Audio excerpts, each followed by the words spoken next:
রং বেরং কথার গল্প পাঠে আপনাদের সকলকে সাদর আমন্ত্রণ।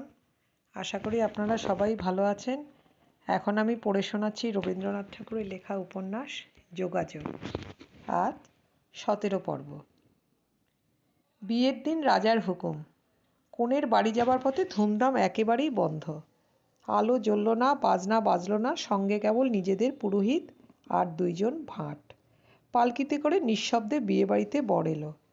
লোকে হঠাৎ বুঝতেই পারল না, ওদিকে মধুপুরীর তাঁবুতে আলো জ্বালিয়ে ব্যান্ড বাজিয়ে বিপরীত হৈ হৈ শব্দে বরযাত্রীর দল আহারে আমোদে প্রবৃত্ত।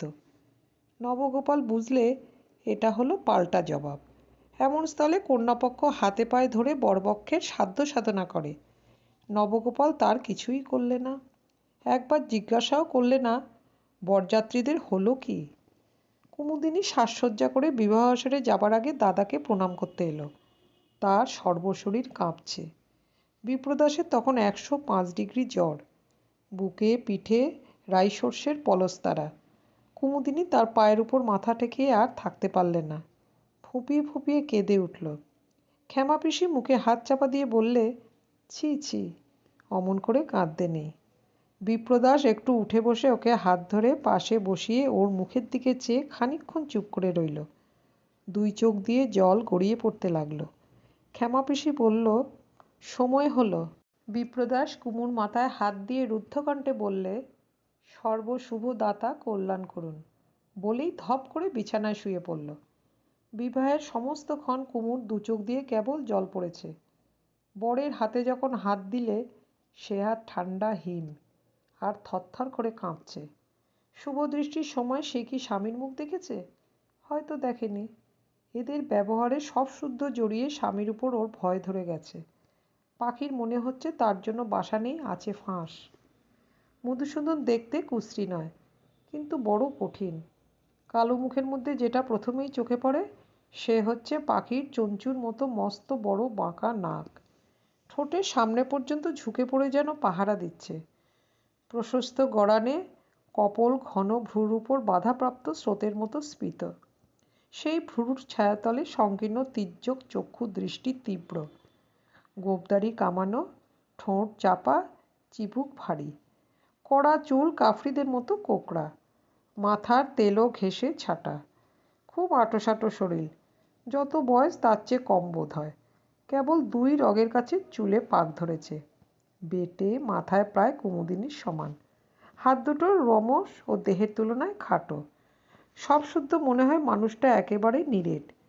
মাথা থেকে পা পর্যন্ত সর্বদাই কি একটা প্রতিজ্ঞা যেন গুলি পাকিয়ে আছে। যেন ভাগ্যদেবতার কামান থেকে নিক্ষিপ্ত হয়ে একাগ্রভাবে চলে একটা একগুঁয়ে গোলা। দেখলেই বোঝা যায়, বাজে কথা বলা বিষয়, বাজে মানুষের প্রতি মন দেবার ওর একটুও অবকাশ নেই। বিবাহটা এমনভাবে হলো যে সকলেরই মনে খারাপ লাগলো। বরপক্ষ কন্যাপক্ষের প্রথম সংস্পর্শ মাত্র এমন একটা বেসুর ও ঝনঝনিয়ে উঠল যে তার মধ্যে উৎসবের সঙ্গীত কোথায় গেল তলিয়ে। থেকে থেকে কুমুর মনের একটা প্রশ্ন অভিমানে বুক ঠেলে ঠেলে উঠছে। ঠাকুর কি তবে আমাকে ভোলালেন? সংশয়কে প্রাণপণে চাপা দেয়। রুদ্ধ ঘরের মধ্যে একলা বসে বার বার মাটিতে মাথা ঠেকিয়ে প্রণাম করে। বলে, মন যেন দুর্বল না হয়। সবচেয়ে কঠিন হয়েছে দাদার কাছে সংশয় লুকানো। মায়ের মৃত্যুর পর থেকে কুমুদিনীর সেবার পরেই বিপ্রদাসের একান্ত নির্ভর। কাপড় চোপড়, দিন খরচের টাকাকড়ি, বইয়ের আলমারি, ঘোড়ার দানা, বন্দুকের সম্মার্জন, কুকুরের সেবা, ক্যামেরার রক্ষণ, সঙ্গীতযন্ত্রের পর্যবেক্ষণ, শোবার বসবার ঘরের পরিপাট্য সাধন সমস্ত কুমুর হাতে। এত বেশি অভ্যাস হয়ে এসেছে যে প্রাত্যহিক ব্যবহারে কুমুর হাত কোথাও না থাকলে তার রোচে না। সেই দাদার রোগশয্যায় বিদায়ের আগে শেষ কয়েকদিন যে সেবা করতে হয়েছে, তার মধ্যে নিজের ভাবনার কোনো ছায়া না পড়ে, এই তার দুঃসাধ্য চেষ্টা। কুমুর এসরাজের হাত নিয়ে বিপ্রদাসের ভারী গর্ব। লাজুক কুমু সহজে বাজাতে চায় না। এই 2 দিন সে আপনি যেচে দাদাকে কানাডা মালকোষের আলাপ শুনিয়েছে। সেই আলাপের মধ্যেই ছিল তার দেবতার স্তব, তার প্রার্থনা, তার আশঙ্কা, তার আত্মনিবেদন। বিপ্রদাস চোখ বুজে চুপ করে শোনে আর মাঝে মাঝে ফরমাশ করে, সিন্ধু, বেহাগ, ভৈরবী, যেসব সুরে বিচ্ছেদ বেদনার কান্না বাজে। সেই সুরের মধ্যেই দুই ভাই বোনের ব্যথা এক হয়ে মিশে যায়। মুখের কথায় দুজনে কিছুই বললে না, না দিলে পরস্পরকে সান্ত্বনা, না জানালে দুঃখ। বিপ্রদাসের জ্বর, কাশি, বুকে ব্যথা সারল না, বরং বেড়ে উঠছে। ডাক্তার বলছে ইনফ্লুয়েঞ্জা, হয়তো নিউমোনিয়ায় গিয়ে পৌঁছতে পারে। খুব সাবধান হওয়া চাই। কুমুর মনে উদ্বেগের সীমা নেই। কথা ছিল বাসি বিয়ের কাল রাত্রিটা এখানেই কাটিয়ে দিয়ে পরদিন কলকাতায় ফিরবে। কিন্তু শোনা গেল মধুসূদন হঠাৎ পণ করেছে বিবাহের পরদিনে ওকে নিয়ে চলে যাবে। বুঝলে, এটা প্রথার জন্য নয়, প্রয়োজনের জন্য নয়, প্রেমের জন্য নয়, শাসনের জন্য। এমন অবস্থায় অনুগ্রহ দাবি করতে অভিমানিনীর মাথায় বজ্রাঘাত হয়। তবু কুমু মাথা হেঁট করে লজ্জা কাটিয়ে কম্পিত কণ্ঠে বিবাহের রাতে স্বামীর কাছে এইমাত্র প্রার্থনা করেছিল যে আর দুটো দিন যেন তাকে বাপের বাড়িতে থাকতে দেওয়া হয়, দাদাকে একটু ভালো দেখে যেন সে যেতে পারে। মধুসূদন সংক্ষেপে বললে, সমস্ত ঠিকঠাক হয়ে গেছে। এমন বজ্রে বাঁধা এক পক্ষের ঠিকঠাক, তার মধ্যে কুমুর মর্মান্তিক বেদনারও এক তিল স্থান নেই। তারপর মধুসূদন ওকে রাত্রে কথা কওয়াতে চেষ্টা করেছে, ও একটুও জবাব দিল না। বিছানার প্রান্তে মুখ ফিরিয়ে শুয়ে রইল। তখনও অন্ধকার। প্রথম পাখির দ্বিধাজড়িত কাকলি শোনা মাত্র ও বিছানা ছেড়ে চলে গেল। বিপ্রদাস সমস্ত রাত ছটফট করেছে। সন্ধ্যার সময় জ্বর গায়ে বিবাহসভায় যাবার জন্য ওর ঝোঁক হলো। ডাক্তার অনেক চেষ্টায় চেপে রেখে দিল। ঘন ঘন লোক পাঠিয়ে সে খবর নিয়েছে। খবরগুলো যুদ্ধের সময়কার খবরের মতো, অধিকাংশই বানানো।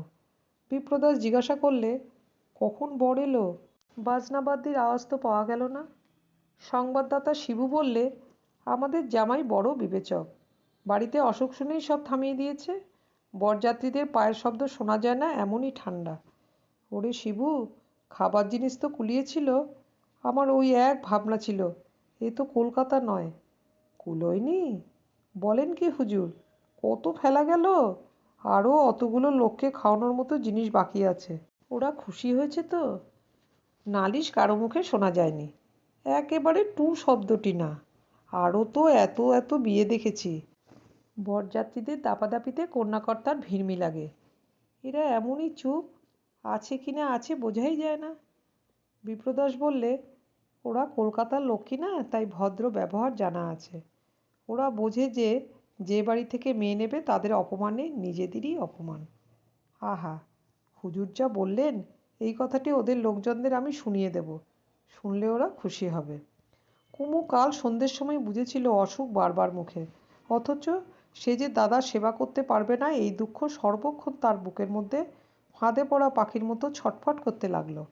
তার হাতের সেবা যে তার দাদার কাছে ওষুধের চেয়ে বেশি।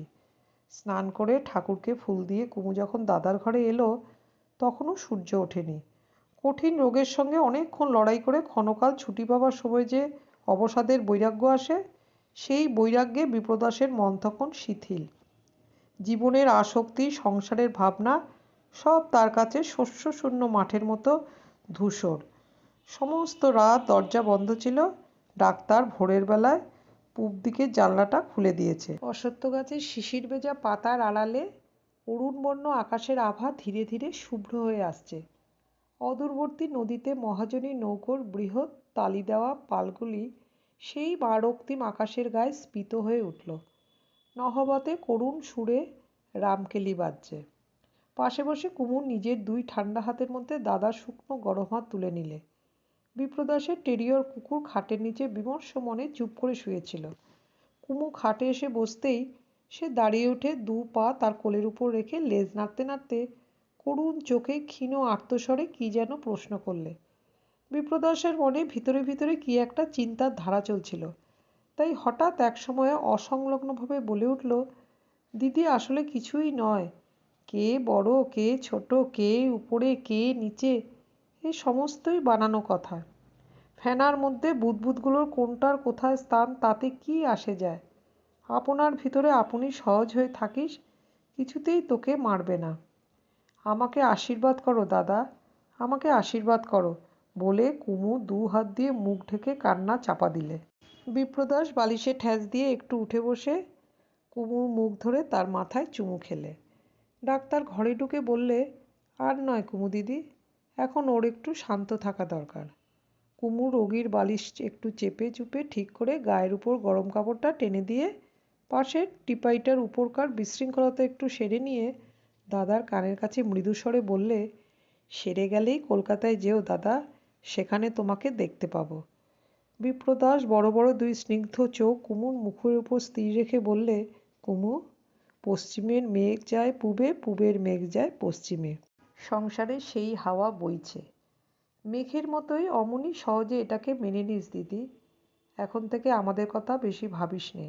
যেখানে যাচ্ছি সেখানে লক্ষ্মীর আসন তুই জুড়ে থাকিস, এই আমার সকল মনের আশীর্বাদ।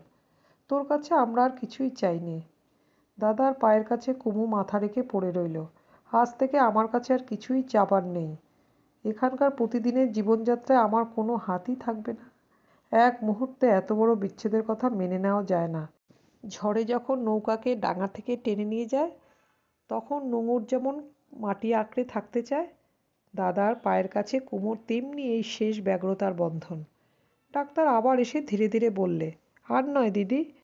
ঘর থেকে বেরিয়ে গিয়ে দরজার বাইরে যে চৌকিটা ছিল তার উপর বসে পড়ে মুখে আঁচল দিয়ে কুমু নিঃশব্দে কাঁদতে লাগলো। হঠাৎ এক সময় মনে পড়ে গেল দাদার বেশি ঘোড়াকে নিজের হাতে খাইয়ে দিয়ে যাবে। কাল রাত্রে সে গুড়মাখা আটা রুটি তৈরি করে রেখেছিল। সহিস আজ ভোরবেলায় তাকে খিড়কির বাগানে রেখে এসেছে। কুমু সেখানে গিয়ে দেখলে ঘোড়া আমড়া গাছতলায় ঘাস খেয়ে বেড়াচ্ছে। দূর থেকে কুমুর পায়ের শব্দ শুনেই কান খাড়া করলে এবং তাকে দেখেই চিহি হি হি করে ডেকে উঠলে। বাঁ হাত তার কাঁধের উপর রেখে ডান হাতে কুমু তার মুখের কাছে রুটি ধরে তাকে খাওয়াতে লাগলো। সে খেতে খেতে তার বড় বড় কালো স্নিগ্ধ চোখে কুমুর মুখের দিকে কটাক্ষে চাইতে লাগলো। খাওয়া হয়ে গেলে বেশির দুই চোখের মাঝখানকার প্রশস্ত কপালের উপর চুমু খেয়ে কুমু দৌড়ে চলে গেল।